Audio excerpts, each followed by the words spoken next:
রাজনীতিবিদরা জনগণের প্রতিনিধিত্ব করেন, জনগণের ভোটে তারা নির্বাচিত হন। জনগণ যাকে চেনে তাকেই তো ভোট দেবে নাকি? আর এ কারণেই এদেশের অনেক নায়ক নায়িকাই তাদের জনপ্রিয়তা ও পরিচিতিকে কাজে লাগিয়ে রাজনীতির মাঠে নেমে পড়েন। আজকের আমাদের এই আয়োজনে আমরা শুধুমাত্র নায়িকাদের সম্পর্কে জানাবো। দেখা যাক কারা সেই অভিনেত্রী বা নায়িকা যারা অভিনয় জগৎ থেকে রাজনীতির মাঠে নেমেছেন এবং সফলতা পেয়েছেন।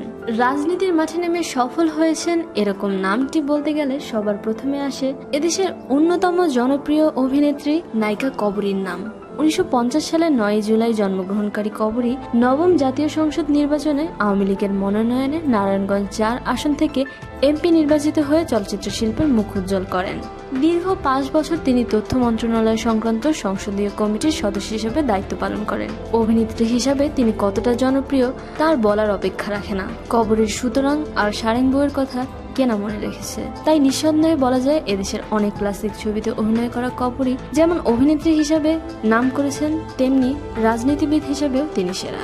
কবরীর পর যার নামটি না বললেই নয় তিনি তারানা হালিম। 1966 সালের 16ই আগস্ট জন্ম নেওয়া একজন বাংলাদেশি টেলিভিশন অভিনেত্রী, পরিচালক, লেখক, আইনজীবী এবং সমাজকর্মী হিসেবে ভীষণ পরিচিত তারানা হালিম মাত্র 5 বছর বয়সে ঘুঘু ও শিকারী শিরোনামের একটি নাটকে পিঁপড়া চরিত্রে অভিনয় করার মধ্য দিয়ে অভিনয়ে তার পদার্পণ। নতুন করে প্রতিযোগিতায় অংশগ্রহণ করে তিনি সকলের হৃদয় জয় করে নেন। তার উল্লেখযোগ্য কাজগুলোর মধ্যে গোলাপি এখন ট্রেনে, অয়ময়, সাহেব, মদিনা ইত্যাদি উল্লেখযোগ্য। তারানা হালিম জাতীয় সংসদের সংরক্ষিত মহিলা আসনের বর্তমান সংসদ সদস্য। তিনি ডাক এবং টেলিযোগাযোগ মন্ত্রণালয়ের প্রতিমন্ত্রীর দায়িত্ব পালন করছেন।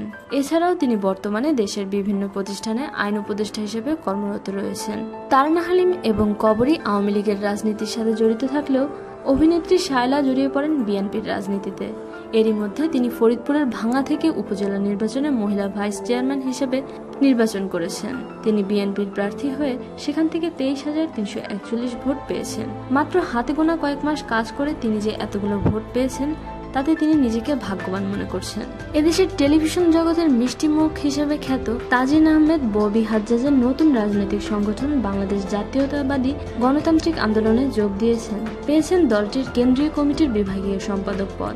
নতুন এ দলটির সাথে তাজিন আহমেদ কাজ করে যাওয়ার আগ্রহ প্রকাশ করেছেন এবং সেই সাথে নিজেকে একজন সফল রাজনীতিবিদ হিসেবে প্রতিষ্ঠা করতে চাইছেন। রাজনীতি পরিবারের মেয়ে শমিকা এসার সরাসরিভাবে রাজনীতিতে সংযুক্ত না হলেও আওয়ামী লীগের রাজনৈতিক বিভিন্ন ইভেন্টে সরাসরি সক্রিয়ভাবে থাকতে দেখা গেছে। শমিকা এসারের পর রোকেয়া প্রাচীর নামটি না বললেই নয়। বিভিন্ন সময় আওয়ামী লীগের বিভিন্ন ইভেন্টে তাকে রাজনৈতিক মন্তব্য করতে দেখা যায়। প্রিয় দর্শক, এই নায়িকারা ছাড়াও আরো অনেকেই আছেন যারা রাজনীতির সাথে যুক্ত হতে চাচ্ছেন বা যুক্ত আছেন। অভিনেত্রীদের রাজনীতিতে পদার্পণকে নিয়ে আপনাদের যে কোনো মন্তব্য আমাদের সঙ্গে শেয়ার করুন। শোবিজের আরো নিত্য নতুন খবর জানতে আমাদের সাবস্ক্রাইব করুন, লাইক দিন এবং কমেন্ট করতে ভুলবেন না।